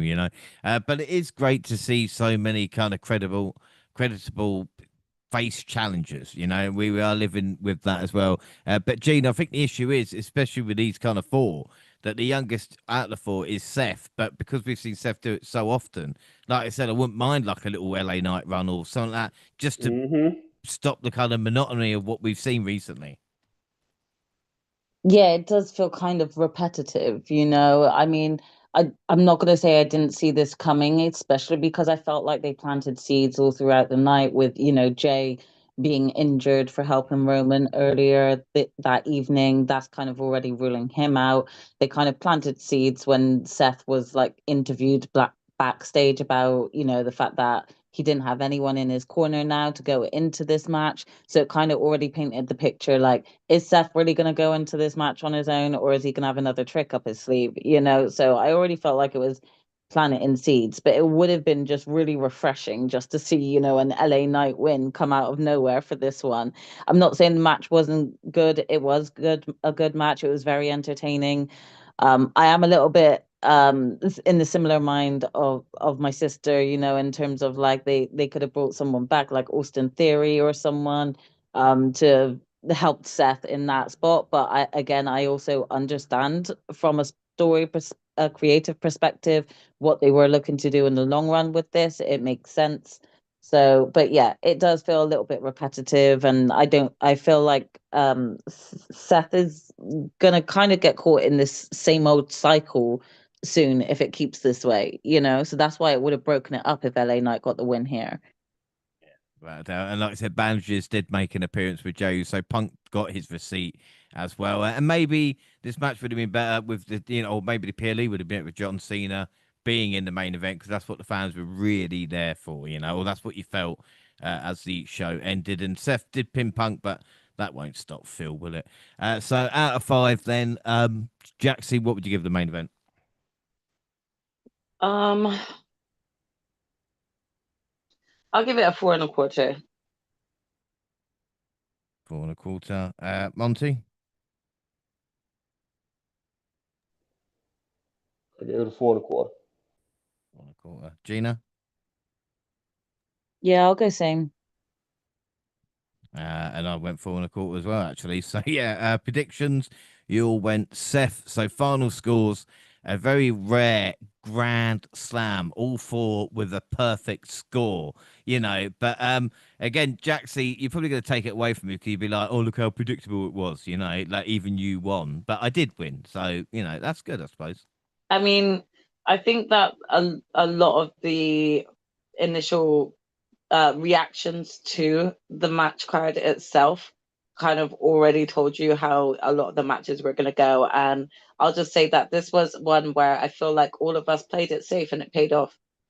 Yeah, without doubt. So we all get the win. So after Clash, before Heatwave, bonus league, Gina's on 12, James and Jaxie on 15, Monty on 18, because obviously we get a point for the perfect score. And then WWE, I'm on 4, Jaxie Gina on 6, Monty on 8. So overall, then, look at the night in itself. Monty, why don't you start us off? Give us your MVP and your rating out of 10. I'm trying to have a look at your matches. I think Sheamus and Rusev is your match of the night. Yeah, Sheamus and Rusev my match of the night. My MVP is also going to be Sheamus. I mean, I could have gave it to maybe Cena because he's pretty much the only other thing that I had the most fun with really watching. But yeah, I mean, it was a this was I don't know. It's kind of hard to rate this. I don't want to say it was a glorified like Raw because it was better than that, but at the same time, other than the environment that the people in Paris set up with their intensity and them being excited and like I said, that a couple matches towards the end, this show really wasn't really that good of a show.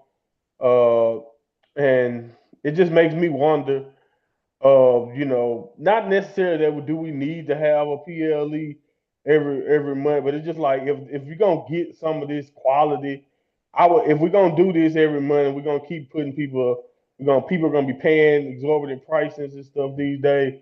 I need maximum effort even from my booking. And I'm not saying it can't be predictable because we know things can be predictable and still be fun to watch.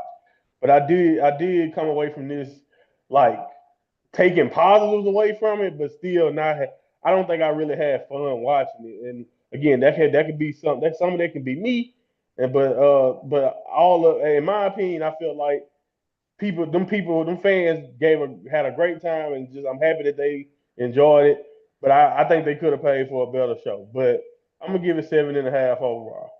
Yeah, no, I think, especially with WWE, I think they do take the crowd for granted. When you look at these shows in these great places, and the show's quality is not all there, and it is down to the Right. crowd kind of making it at the moment in time. But I think that's always been the way with the European tour. Maybe I'm a bit biased with that because it's always shit that I see anyway. But Jaxie, what would you give it out of 10, and who's your MVP? I'm having a look at your match, and again, I Um, think it. I think it's Well, Sheamus Rusev, to be honest. yeah, I'll give it that. Yeah. Um, I'm gonna give my MVP to John Cena. Although I would say like also a shout out to Sheamus. It's difficult. I feel like this is harsh, but I'm gonna give it a 7. But overall Mhm. predictability and just in general, I felt like there could have been better build up, better matches on this match card. Yeah, I agree. Gina. I think I'm gonna go same with the Sheamus Rusev match. I think I'll give my MVP to John Cena as well because, like I said, I think it was one of the better matches for his, last year of wrestling. So I'll give him the MVP for this one. And yeah, I would say like the show was maybe like a 7. They're lucky I'm even giving it that, to be honest, and that's thanks to the two matches of Sheamus and Rusev and John Cena and Logan Paul. Yeah, without doubt. Yeah, like I said, match tonight is showing through. So MVP went to Becky Lynch. Not only did she have a match, but she was the star of the main event as well. And rating, I'll give it an 8 out of 10. Should do so much better. Post show, we see CM Punk looking annoyed, and we've got Big E, Jackie Redmond, and Pete Roberts. They were back in the ring, and John Cena joined them. He said he's gained energy, but he only has 8 dates left. He knows he can't face everyone, but he's willing to pay homage to a few wrestlers. He did say they pivoted on the turn, which again, Jaxie, is interesting because Cena is a really open guy, it seems, unless it's all an act. Everything I've seen, even with like the Yeah, Peacemaker and all the stuff, he's yeah. quite genuine about it. And he's like, look, we pivoted, but this is kind of what I wanted to do anyway. Yeah, I mean, like I feel like what you see is what you get with, what he's saying within wrestling right now. So I feel like there's some truth to hold to him, against that. Although again, you could be right in saying that this is a complete act, which would be probably maybe one of his finest. We'll see. Triple H was next. He got the crowd to sing. It was the kind of same old shit. New record gate beating Taylor Swift. So, like I said, they really uh, took the money of the Damn, people Swifty. in Paris. Oh, my God, when you consider them. But anyway, we got Raw in Paris. Which was the next night. Jey Uso started the show and wanted division. Instead, he got LA Knight, who said they both lost thanks to Jay. The bronze followed, and just like that, a main event was booked. But it was jarring to see Jay with no Yeet merch to start off. I suppose it was a more serious Jey Uso. Before we got there, we got the Vision's leader, Seth Rollins. He was a wanted man. CM Punk called him out, but got Becky Lynch coming out to her husband's music. She mocked him, mocked the crowd for chanting AJ Lee. Lynch said he is everything Punk will never be. Visionary eventually came out and told Punk to say what he has to say to his face, but Lynch blocked Punk's path. She smacked him about a few bits. The second savior.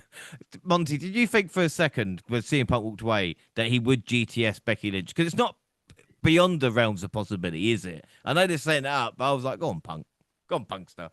I was just about to say, do you want my honest answer, or will this podcast get canceled because of what I think? Because I wanted them to do it. What you mean? I was like, do it. Yeah, it's like, well, screw it, man. Like, what? Hey, it is what it is. This wrestling. That's the way I was looking. It's entertainment. We can talk them down after people get offended about it. You know, come on, Punk. We know you never do it in reality, but she calls herself the man. Why not? But anyway, Yeah.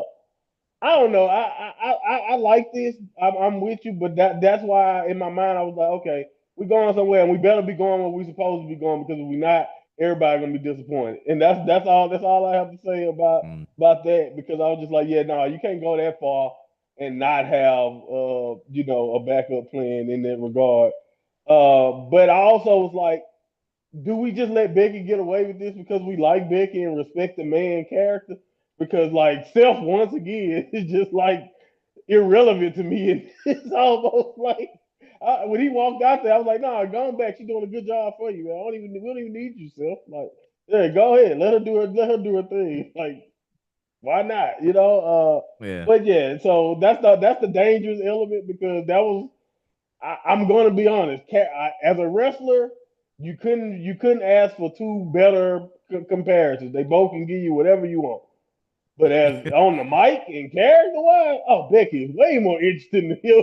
You know what I mean? So like that's the danger in my opinion of putting them together. It's like, do you really want to expose that she is way more interesting and better specifically on the mic than Seth Rollins ever has been? But it is what it is. I thought this was good overall, but I definitely was saying, Seth, do it. Screw it, man.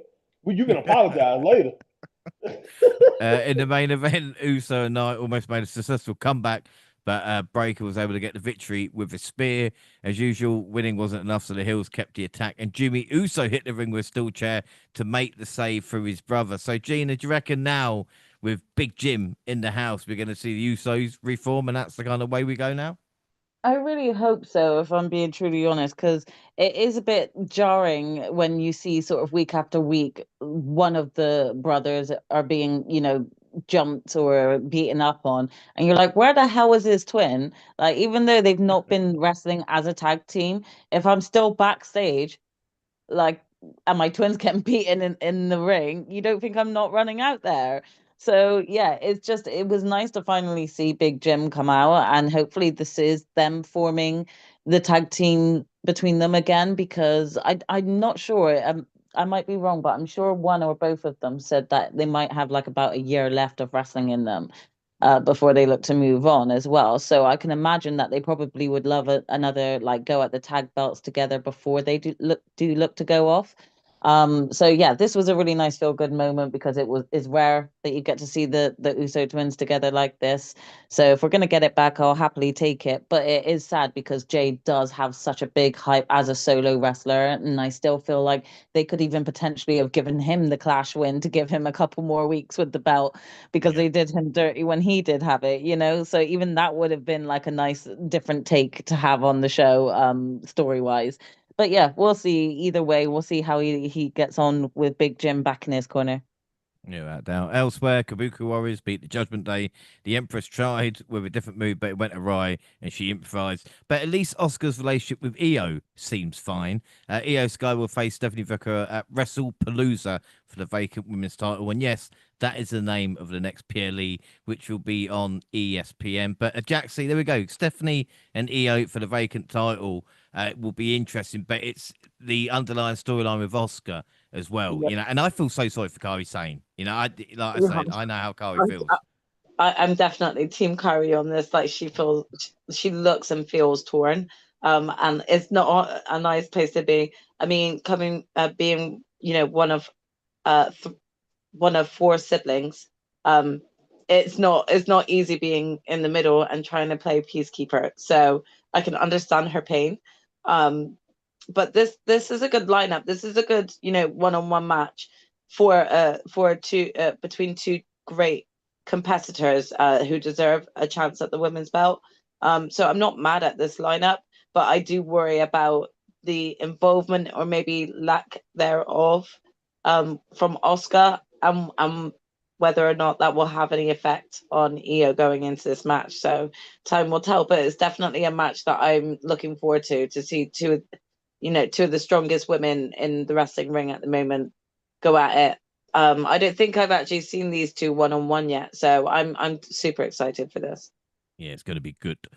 We got Finn Balor beating Dragon Lee. War Raiders are back. I'm not sure if it was an injury or catering. They team with Penta to beat Kofi, Woods, and Big G. And then the Intercontinental title match, AJ versus Dom. And the Roche's French crowd helped make this match feel more important. And Styles Mysterio did a great job giving them reasons to cheer. Unfortunately, El Grande Americano showed up and attacked Styles while the referee was distracted, and Mysterio took advantage. And Monty, and again, another thing, and I know it's not Sami Zayn's fault, it was just Triple H booking, but to have AJ lose here and Sami win just didn't make sense. And again, when you think Styles, we're not sure how long he's got left. Do you know what I mean? Like, he deserves a big moment before the end of his career. Yeah, I think you're being sentimental. No, I'm just playing. I love AJ. No, right? Yeah, you just being sentimental. No, I mean, I get that. I'm gonna be honest with you though. Stop comparing mid card titles because the Becky's Intercontinental title contenders versus what Julia has dealt with. I don't think they view them on the same level at all at this point. No, but yeah, no. I get it. At this point, Don might as well leave Judgment Day and just form a El Grande faction with the El Grande. You know, The just Dirty Americanos. why not? Yeah, I mean, why not? It'd be great. Dirty Americanos, why not? But yeah, this was good though. It was still good, and I think AJ's at that point to where I don't think he will want to take it from a Dom because Dom in the spot currently in, Dom benefits more from being, even though he definitely got plenty of time to get it back. So I can see you. I see exactly what you mean. I think more so I don't understand the logic of not giving him another John match. That's really where I'm at with AJ because they're both right there. We only got a handful of dates. You don't have to explain it, man. You literally can just have AJ walk out there and just say one more time, I want to go with the face that used to run this place, or I want to prove again that I'm still the face that run this place, and I want to fight John Cena again. Like you can literally scratch that itch that fast, and they can just do the match. So the fact that Cena has basically already pointed out or hinted that he don't think he'll be fighting AJ going forward, that's the thing that's unfortunate to me that we, like you said, we got two guys. We got Cena's definitely gone, and we got AJ pointing towards winding down. And even if he's not winding down, full time retirement, like I know he's close to retirement, and he's not. But again, I'm not sure if he's just saying I'm finna be done at WWE after this, and then maybe go have some fun in AEW or other places, and then retire. Either way it go, AJ deserves whatever he wants, and he can go, he can do whatever he wants. And so I agree with the sentiment, but I do think Dom keeping the belt is probably the right choice. Yeah, without a doubt. Right, on to SmackDown then, and we are back in America and Chicago, and John Cena got a monster pop in his last appearance in Chi-Town. I mean, just go back and watch WrestleMania 22 when he faced Triple H to realize how much has actually changed. Or even man, against they love him. CM Punk. Fuck me. Like, I feel so old and be like, they used to hate him and now only cheer. I don't know why I'm doing a share, but do you know what I mean? Like, now only cheer him. Anyway, Cena said he came out with nothing planned and was just happy to be there and hear the crowd chant his name. Cena also said this was not just his last time in Chicago, but his last time appearing on SmackDown, guys. Oh my God. He reminisced about making his debut in the same building over 20 years ago, and he acted like he was going to leave when Sami Zayn's music hit. He reminded Cena that he made his debut challenging for the US title, and now he holds that belt, so he wants to bring back the open challenge with Cena's permission. Cena said it was a great idea, and then Zayn suggested they fight over the title right there, and then, which they did. Cena hit an angle slam as well as a pop-up powerbomb versus Sami, both at the finishers. Cena then hit a GTS, a spear, which Corey rightly said was for Edge. Thank you, Michael. Sure. Oh my God. And then we got an RKO chant and an attempt, and just when it looked like Cena had it won with Super AA off the top, Brock Lesnar arrived and he took out the ref F5, both Sami and Cena, and he hit Cena with a second one just to make sure. Gina, I don't know about you, the first 45 minutes of SmackDown fucking flew by. I was just like, this is a proper show. I know we got Brock at the end, but man, everything up until that point was fantastic. Yeah, it was highly entertaining. So it more felt like, a show after a pay-per-view event with how hype it kind of started off. So yeah, definitely a good start. Yeah, it was fucking excellent. I really, really enjoyed it. As Damien Priest was making his way to the ring, Aleister Black attacked him from behind and sat in the middle of the ring while officials tended to his opponent.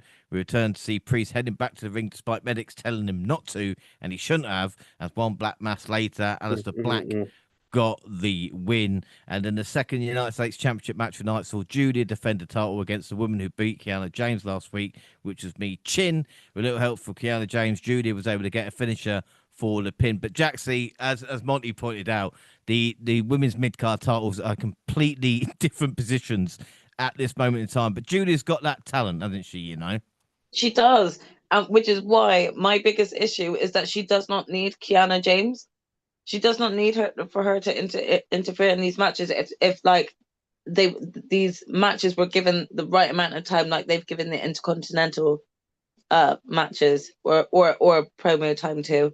I don't know. This is like, you know, I don't want Julia to have like a lackluster run with the belt before that's taken off of her as well. And I just think that, you know, she has been very quiet and not been featured on a lot of SmackDown lately. So they need to do a lot more with her in order for the belt itself to feel as important as the women's Intercontinental belt feels, you know? Yeah, without a doubt. I think that's the kind of main issue at this moment in time. But SmackDown wasn't finished. Seth Rollins appeared in the crowd before the final break, and when we returned, Lynch arrived in the ring. The man admonished the crowd for chanting for someone else as soon as she got the mic. She proceeded to insult every Chicago sports team to get as much heat as possible. This is when Punk decided to show up. They traded some insults, and Lynch slapped Punk in the face several more times. And the straight edge superstar finally said, "I'm not going to do it, but here's someone that will." And AJ Lee made a WWE return to a massive pop. Becky tried to attack, but AJ took her down and started beating her. Punk watched with a smile as his wife took care of business. The show ended with AJ jumping into Punk's arms as the crowd cheered. Monty, I mean, yay! Yay! I mean, this is what I be trying to say, man. Like, this is what happens when wrestlers stay gone. Just when you leave the first time, stay away. And then when you come back, just watch what happens. And again, I'm not trying to say that's all she did because AJ means so much to so many people.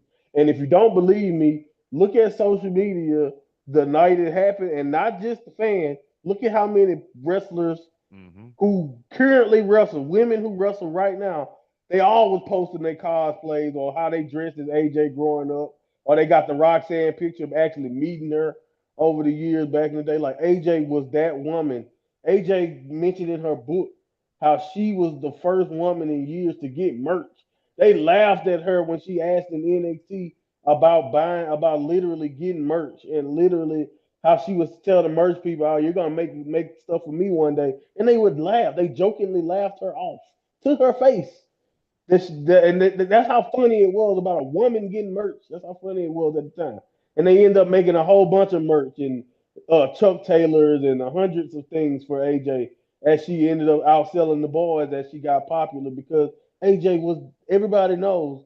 Like, I've never seen anyone leave Impact like she did. And then, like I said, when she was done with the business, she was done. Like, and I always respected that. Not saying that if you got her coming back, that this is actually a problem. I get it, but I'm just saying staying away has value. And but seeing her now and seeing her in that shape and like you said, and to watch them tell this story, Punk even mentioned it. Yeah, I could get Bailey or I could get Rhea Ripley. He mentioned all these people who he could call, and the internet was telling jokes all week. I was like, yeah, watch everybody, all those people in Chicago after chanting for AJ was gonna be, they're gonna hear this is my brutality and have to deal with it. And I was just like, that would be hilarious because I felt bad for any woman who would have to be in that spot that wasn't AJ. So the fact that WWE got her to sign on the dotted line to come back full time and multi-year deal and to be back on the road and to do this again. And like you mentioned, James, I don't know if you mentioned, but I saw somebody mention this. Like AJ Lee, we got the chance now to possibly see AJ Lee get a shot to be in the ring with somebody like Oscar. It wasn't no such thing as Oscar in her era, dog. It wasn't no such thing as someone like a Rhea Ripley and someone Bianca Belair. some of the things that she got a chance to do. Not to mention working with Becky and doing this wife type of feud with Self and all that. But I'm more so just excited on like a full time run with AJ because she was always a highlight. Her character work was always top notch, and she was by far one of the best in the ring at the time. So to watch her be able to wrestle in this era and be back, and that's what I meant about why I do try to at least understand like Nikki Bella's wanting to come back. I get it. Like y'all, with those women back in the day, they barely got TV time and they barely was allowed to wrestle. So to see women somebody like AJ be able to come back and like wrestle in this era, where in my opinion, as much as I'm down on wrestling in a sense this year, at least like I'm grouchy about it right now in my current state. I can't be grouchy about women's wrestling, no matter what promotion we in. WWE, AEW, women's wrestling has been the major highlight of wrestling in general to me in 2025. And this just continues it because I thought this was just one of the best moments. As a matter of fact, I rewatched SmackDown and saw what happened. But live, I literally waited until like 8:55 my time for this segment so I can watch AJ and see if it was gonna be AJ. Because that's all I really cared about. Until I went back and saw the Sami Zayn stuff with the scene, and I was like, oh, okay, that was cool. But other than that, yeah, this is all I was invested in. That's how they got me. So women's wrestling to me is the thing that's driving wrestling forward. And I hope WWE realizes that when you see the social media views and all the interactions they getting off this comeback, because I saw outlets that did cover wrestling covering AJ Lee returning to WWE. So this is big shit, and I'm excited, and I hope they continue forward and give AJ some real fun stuff to do because this can be really special. Yeah, but like you talk about, it's John Cena's last SmackDown. Last appearance in Chicago, but it was AJ Lee's appearance that kind of overshadowed. Oh, and I know I've shit all over the Bellas, but also AJ Lee and Paige need all the credit in the world for what they did at that time in that period. Even before the kind of four horsewomen and everything like this. I mean, he could argue AJ Lee got Daniel Bryan over, and again, it might sound ridiculous now, but just go back and just see that time. But Gina, it was just really good to see AJ Lee back, and like Monty said, in great shape. And Becky sold it beautifully as well. If Becky was just but she shit herself. Yeah, 100%. I screamed like a little biatch as soon as AJ's music dropped because I truly didn't believe that she was going to come back and that it was going to be Rhea filling that spot. So I FTFO'd, which stands for freak the fuck out. I was super excited by it. Monty literally just smashed it in all the points on why there's such big hype for AJ's return. And I do agree with staying away as being a big part of it. There are loads of wrestlers who kind of retire, but then they still come back at the next pay-per-view for a guest spot or even just a backstage spot. Like AJ literally had no involvement with social media engagements and things like that either. She just stayed away. And I think that's what made it that much more impactful. Yeah, I was super excited. I'm super excited to see what comes of it. It is another moment that I will go back and watch again and again of her return because the pop was just that big and hype. Yeah, I loved it. Yeah, really, really good stuff. So, Jaxie, I mean, I'll get your thoughts, obviously, on AJ Lee's return, but also want your thoughts on WWE kind of this month, because, again, it's a weird situation where it's just coming thick and fast at this moment in time, but we've done the Clash now, and we're heading towards WrestlePalooza. Yeah, I mean, I think the last thing I'd probably say is, I was a AJ Lee fan back in the day. I wasn't a fan of the sort of diva era or the diva attitude, whatever you want to call it.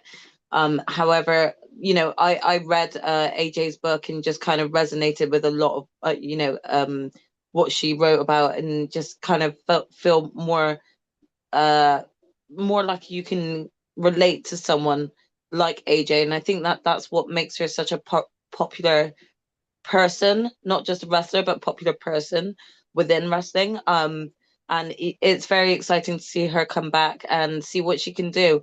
I saw, certain threads that called out, AJ's got some receipts, coming for the likes of like even Liv Morgan, which I'd love to see her have a one-on-one match with.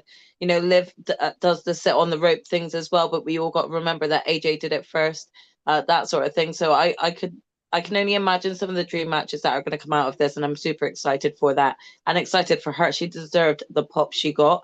And I was really relieved that it was no other female in that position because, yeah, I don't think that they would have gotten as great a reception because of the expectation of who they wanted. So it was a right call here. I'm excited for that. I mean, for the month of WWE so far, sadly it's kind of stayed the same in terms of my viewpoint on it, where you've had your ups and downs of it, but I have to agree with Monty's statement. I think right now the women's division are holding it together, are keeping interest.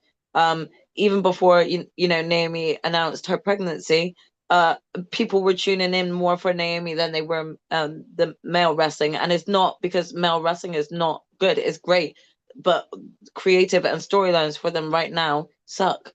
So right now, I just think that creative needs to get creative. Nice.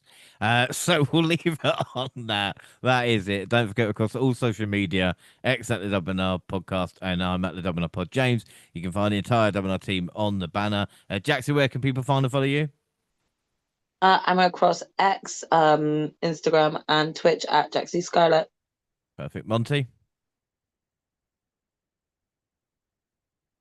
On Twitter at MyMontyPod. Lovely. And Gina? You can find me on the same at Purple Pain. Perfect. Double also on Facebook and Instagram. Send us an email, doublepodcast@gmail.com, and YouTube podcast, where we are celebrating 10 years of the WNR with shorts, the universe mode, and clips from any event we go to. And of course, the podcast is live on YouTube, also on SoundCloud on your phone, and iTunes, where you can download, subscribe, rate, and review there. So that is it. Our next episode, it's G1 time. I hope everybody is ready for the G1 climax next week. But until then, I've been James Rowlands, and I was joined by the fantastic Jaxie Scarlett. You got a victory, but it's all about New Japan next week. You better be ready. It is. I'm close to it. I'm close to it. So yeah, I'm very much looking forward to discussing everything G1. Always one of the most exciting events to come out of New Japan. So you guys will have to check it out next week. That, and of course, the mind of Monty. I know, sometimes it's tough, but I'm there for you, buddy. I'm there to help you through. That must help. No, we don't. Good. And of course, the genius of Gina, a victory. You see, doesn't get talked about, but we did win today. I did tell you that. Yeah, it was positive and I will take it. My year has been up and down with these wins, so I'll take whatever win I can get, even if it's a group one. And of course, we've got predictions for the G1 next week as well. We'll find that out and everything else. But that is it. Thanks for listening, everybody, and bye.